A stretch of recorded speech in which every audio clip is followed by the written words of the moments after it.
Well, good morning, everyone. I've met you all, but we are recording this, so there might be some people who'll be taking the time to view this down the track. Peter McCarthy is my name. And we're here today to celebrate the life of Colin Keay and to give thanks for his life, his long life, 85 years, and 57 of those were with his wife and soulmate, Myra, and we're very much with you today. And your 3 children, Andra, Lindsay and Sue, and the 6 grandchildren, 3 of whom are here today, and also Colin's brother, Alistair. Well, 85 years, it's how do you encapsulate that in a short period of time? It's not quite possible, but just when I met with the family earlier in the week, I heard words like a classic scientist of the 20th century, someone who was absolutely committed to science, a professor of physics and astronomy, a determined and energetic man, a man who taught himself to read music, a train spotter and a plane spotter, and a man who saw life as about extending your mind. So in a few moments we'll have the opportunity to share a few memories, and no doubt you'll elaborate on those. So as we begin the celebration of Colin's life, let's just be still for a moment. Let's think of Colin and who he has been for you.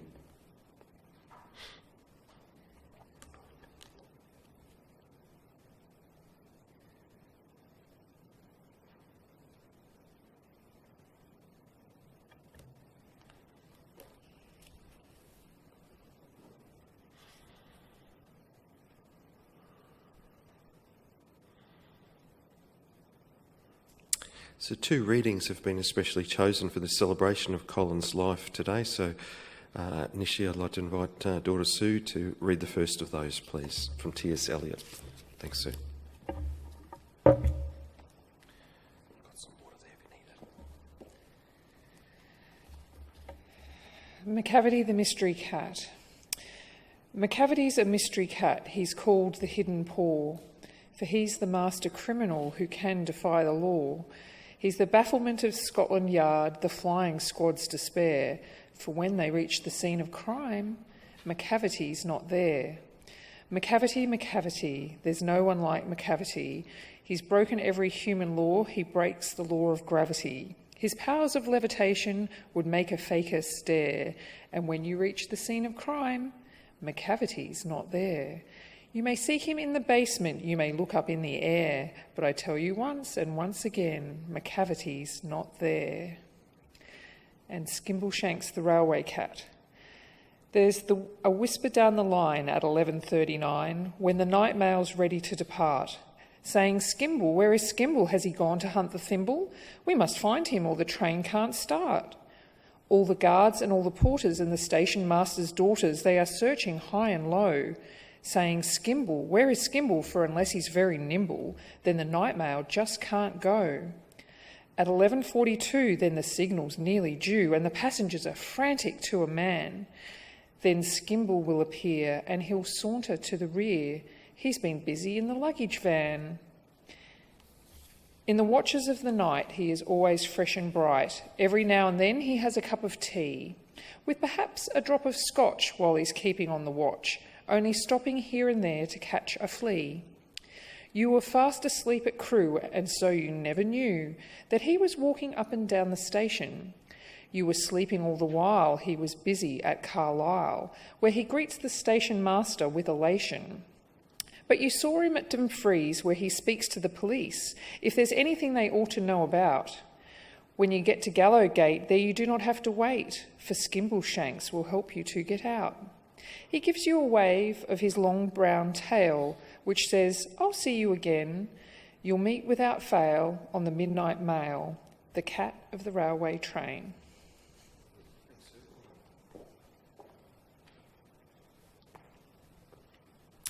Thanks very much, Sue. Well, we now have the opportunity to share a few memories of Colin from different perspectives. So there's 4 people who are going to do this. First of all, his wife Myra, then granddaughter Ilian, daughters Andra and Sue. Thanks, Myra.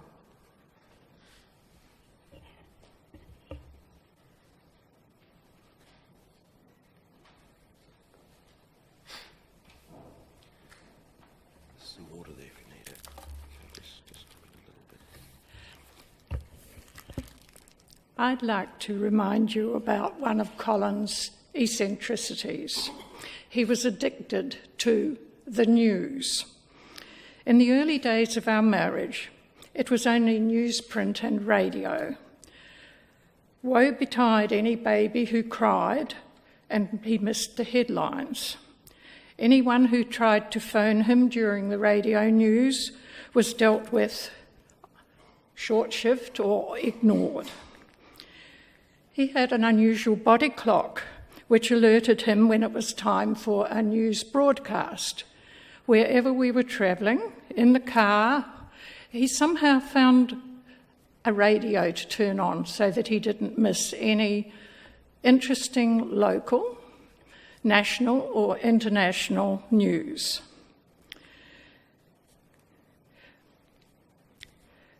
I remember very vividly being told to ignore labour pains and the doctor's advice to get to the hospital as quickly as possible because he couldn't miss the 6 a.m. news. Fortunately, Andra did wait till 1 p.m. to arrive. I had a similar experience when Sue was born. He was due, on the due date, or around about that time, he was due to go to America to witness a launching, and I have a feeling it might have been the moon landing launching. So when reminded that it would be better for him to stay in Australia, he very firmly said, "That baby is going to be late. I can get there and be back in time for her to be born," in a very authoritative way. And so he packed his bags and went. And she didn't arrive till after he had come safely back to Australia. And he had a chance to write all those newspapers articles about this very impressive launch. At most times we had 2 newspapers delivered every day. They were thoroughly read, apart from the sports and the advertisements, and they were carefully folded into 4, and any interesting articles were marked with the page number and the topic on the front corner. They were placed in date order and in a very conspicuous place in the living room. Woe betide anyone who altered the order. At the end of the month, he would go through all the newspapers, cut out all the interesting articles and file them away, and then the newspapers went in the rubbish.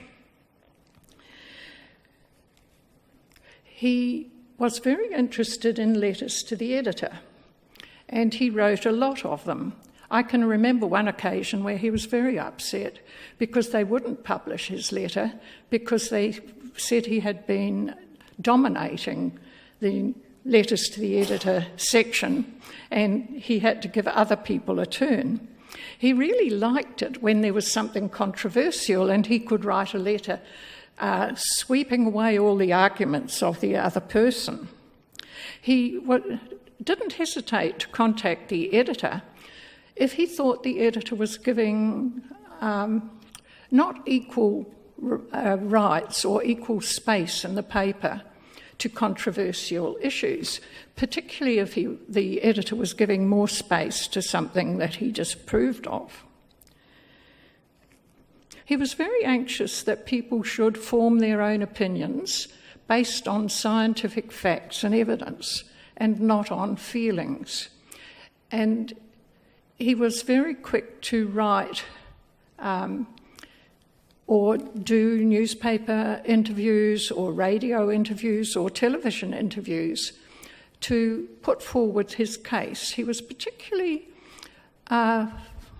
fond, or well, not fond.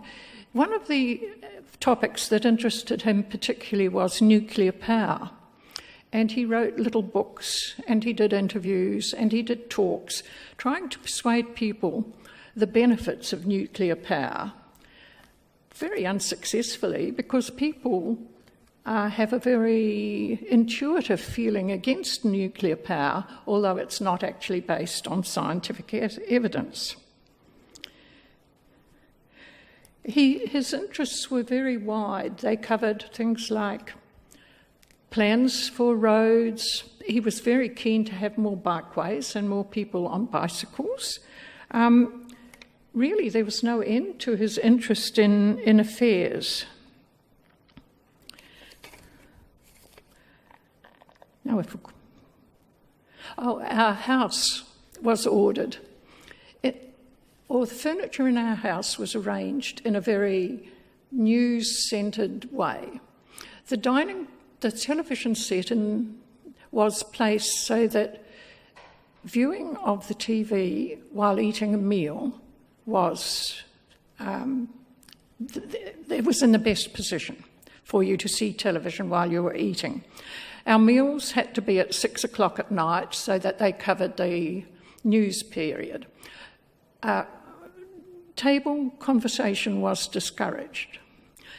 And I soon became aware that if you knew the programs of the television and the radios really well, it was possible to have 24-hour news before the ABC ever thought of it.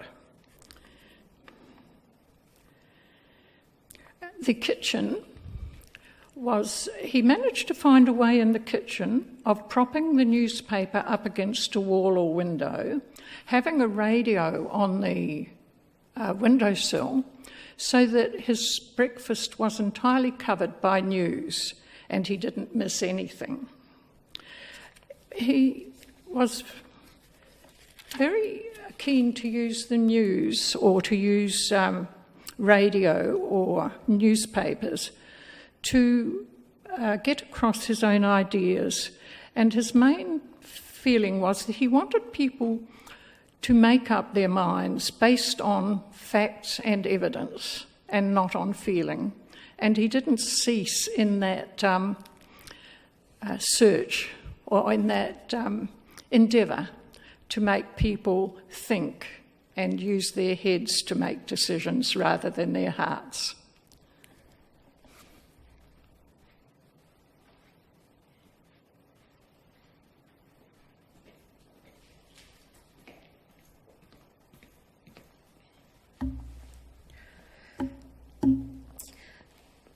Grandad was an epic definition of the word.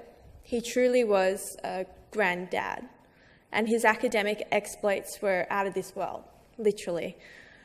As a scholar, he will be remembered for traits I wish I could possess: his intelligence, his drive, his ingenuity.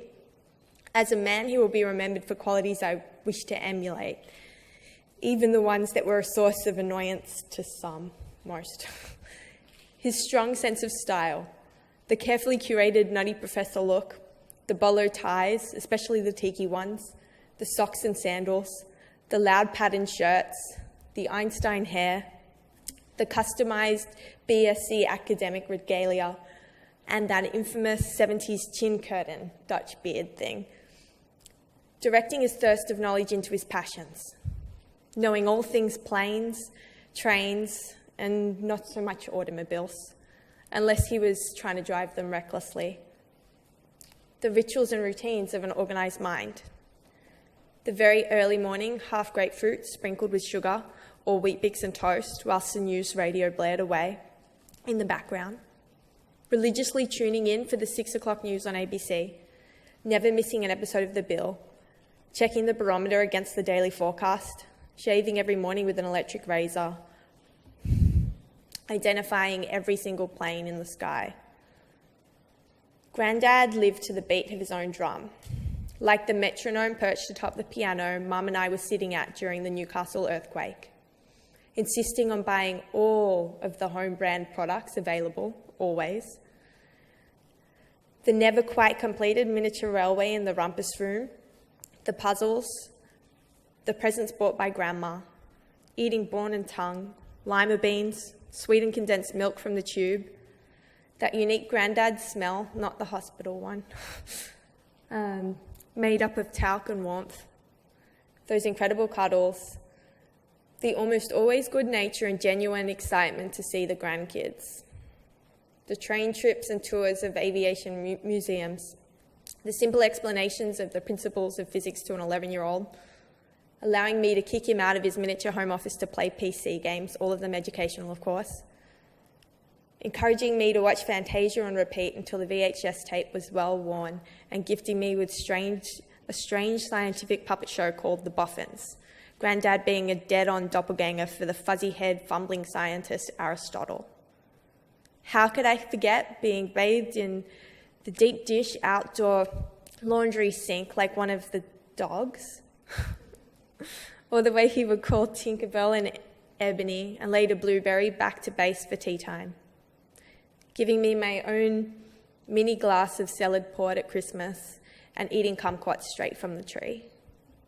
These are just a few memories dear to me, the summation of which equalled an unequalled man. A solitary wave, a Higgs field, giving mass to all us particles who came into contact with him, a quark in our night sky. I love you, Grandad, and I will never stop being astounded by you.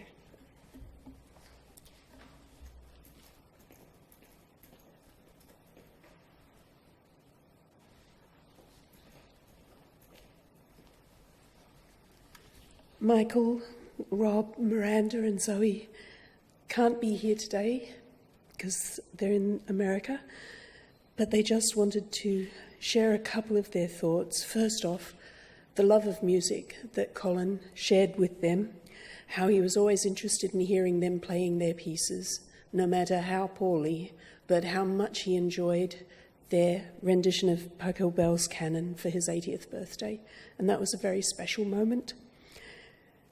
They oddly enough think that he was a great babysitter, as you'll see from some of the photos, something that his older children might doubt.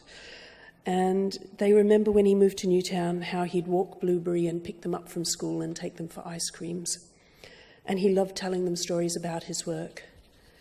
In fact, Rob remembers not so long ago in Newtown spending a whole day in the apartment ripping Dad's music CDs onto his computer. And as they worked through the music, Colin told a story about each and every piece. For example, how when he was a young man in hospital, he'd called a radio station to request more pieces, to request a specific piece, and that this wasn't necessarily to the pleasure of his ward mates who were growing rather tired of his music. And the time that Rob received a big catalogue of rocket pictures that Dad had mailed him, with pictures of launches and flight paths for the Apollo missions. And then Colin went through the whole book with Rob, with just enough information about everything. And that love of physics and science and space is something that he has passed on to his grandchildren.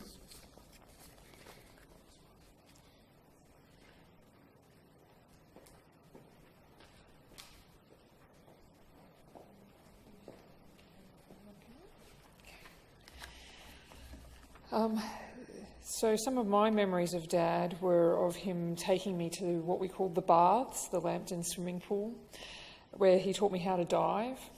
He would jump off the towers and was happy to be ignored while I played with friends, which was just as well, because he insisted on wearing leopard print swim trunks, foam thongs, a toweling bucket cap, and an orange and brown animal print toweling robe, which I actually wish I'd bought today, because I did notice it was still in Dad's wardrobe.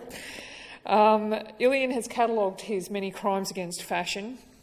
One of my favourite memories of Dad was our time visiting his parents at Sumner in New Zealand, and we would walk together in the early evening after dinner along the shore, climbing Cave Rock and walking through the cave when it was possible to do that, and then walking down to the Red Cliffs of Scarborough. And as anyone who knows Dad can attest, this was never a relaxing evening stroll, it was always a power walk. Dad was always pointing out the constellations in the night sky, and we'd often have satellite spotting competitions. Mark remembers that Dad used to leave us out in the backyard on the pretext of doing work, only to come out every 10 to 15 minutes to immediately spot a satellite and go back inside. It took us a while to figure out he was calculating when the next one would come across and only appearing when the satellite did. And yes, he usually won the satellite spotting competitions. So Sarah, would you like to say something? You can say Sammy's first. Okay, well Sammy had a few words to say about her granddad. She says that Granddad used to always welcome you with a smile and a hug. Sammy remembers trips to Sizzler for celebratory dinners with Granddad, and she got to help him to get his dinner and find his seat. And she remembers how Granddad used to walk Blueberry and how happy he was, and how Blueberry was a very loyal and loving dog. She remembers that Granddad was super good at jigsaw puzzles, and how he inspired the family to do them, and how we now have stacks of jigsaw puzzles to do all lined up. And Sammy says he also inspired her to work harder. He was a great grandfather and a father.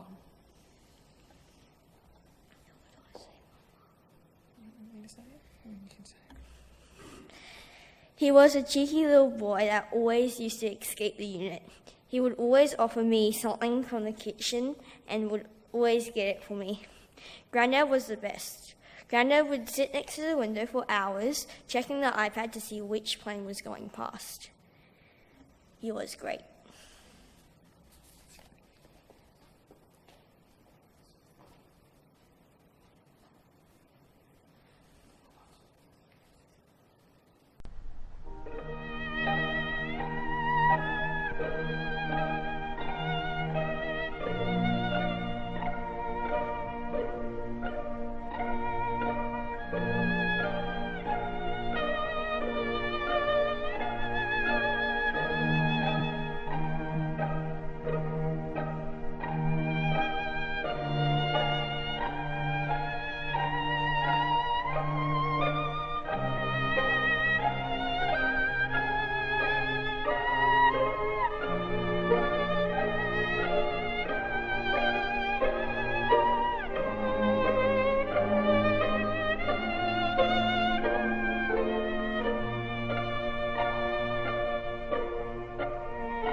We remember the passion that he had for life all the way to the end, and how he raged at it. And it's only fitting that we read from poets that Dad read to us, T.S. Eliot and Dylan Thomas. The many happy evenings listening to Old Possum's Book of Practical Cats under Milkwood, or A Child's Christmas in Wales. But now Dylan Thomas offers, do not go gentle into that good night. Old age should burn and rave at close of day. Rage, rage against the dying of the light. Though wise men at their end know dark is right, because their words had forked no lightning, they do not go gentle into that good night. Good men, the last wave by, crying how bright their frail deeds might have danced in a green bay. Rage, rage against the dying of the light. Wild men who caught the sun, and who caught and sang the sun in flight, and learned too late they grieved it on its way. Do not go gentle into that good night. Grave men near death who see with blinding sight, blind eyes could blaze like meteors and be gay. Rage, rage against the dying of the light. And you, my father, there on that sad height, curse, bless me now. With your fierce tears, I pray, do not go gentle into that good night. Rage, rage against the dying of the light. And Thomas reminds us that rage and joy of life are the same things. And we close the ceremony after Dad's committal with his favourite music. And it's the music that he was listening to when he took his final breath. Beethoven's Ode to Joy, sung by the New Zealander Dame Tiri Te Kanawa.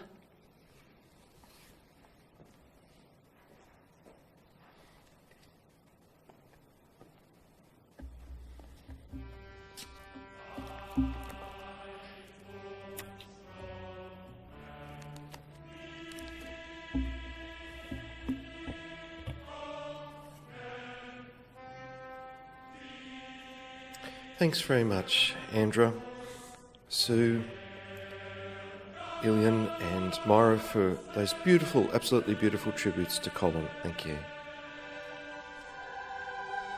Today we acknowledge our appreciation for the privilege of sharing a part of Colin's life.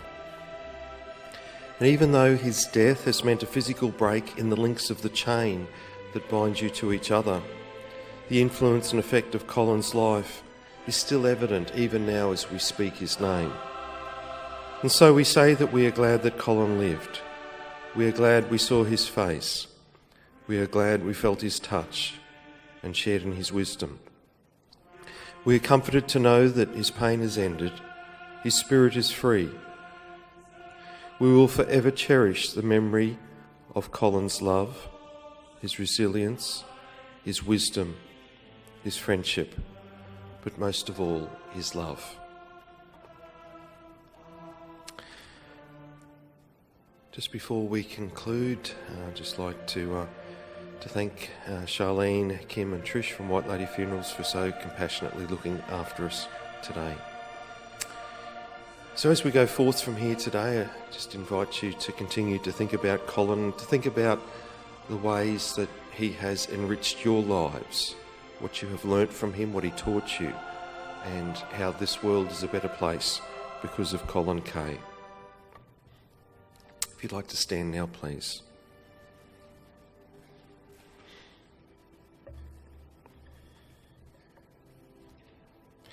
Tenderly and reverently, we commit Colin's body to the purifying elements, grateful for the life that has been lived and for all that Colin's life has meant to us. We now leave Colin in peace. With much love and respect, we bid him farewell. Thus, in thinking of Colin, let us leave this place in quietness of spirit and live with concern and affection for one another.